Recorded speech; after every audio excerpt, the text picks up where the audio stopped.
you also want to come and talk, you can talk, right, for, few minutes. I was just, listening to, every year as a, routine thing for me, I listen to Prime Minister's speech, right? So I was just, trying to listen for few minutes. And one important thing that he said is that, he remembered Sama Prasad Mukherjee in his opening statements. You know what he said? I pay my tributes to Shama Prasad Mukherjee because he is the one who has given life to the constitution. वो संविधान के लिए बलिदान दिया है. Can you imagine what he said? He said that देश के लिए नहीं. In the last 15th August, he said about देश के लिए कुर्बानी, देश के लिए बलिदान. And now he is saying that संविधान के लिए श्यामा प्रसाद मुखर्जी बलिदान दिया है.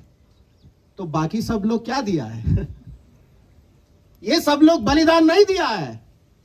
All these anti-caste thinkers, all these visionaries who were living in this country, who are facing each and every day, a humiliation, a discrimination, क्या वो लोग बलिदान नहीं दिया है क्या? तो ये लोग क्या वहां नाच रहे थे? संविधान सभा में नाच रहे थे क्या? Right? Were they dancing with the tunes of the Indian National Congress or the Indian National Movement? No. Fundamentally, they were opposing the mainstream narrative of this nation and nationalism. And he said that Shama Prasad Mukherjee has given a call for one nation, one Samvidhan, because he was speaking that in the context of Jammu Kashmir. Context is important. I respect Prime Minister Modi's statement on that. Again, I don't want to be critical, but I want to, essentially expose the way narratives are spoken. Now, this thing you need to identify, as I have mentioned, the next 22 years of narratives. The next 22 years till 2047, when India completes 100 years of independence.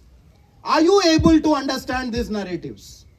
Why did he even say that? संविधान के लिए बलिदान दिया है. संविधान के लिए बलिदान हो सकता है कि श्यामा प्रसाद मुखर्जी ने दिया है, लेकिन संविधान की जो नैतिकता है उसके लिए बाबा साहेब अंबेडकर बलिदान दिया है. तो उसके बारे में कौन बात करेगा? Right? Constitutional morality is important, and to embrace constitutional morality, Ambedkar has given life. Dear Prime Minister, would you acknowledge that? Would you acknowledge this point when Dr. Ambedkar had embraced or given his entire life for upholding this constitutional morality?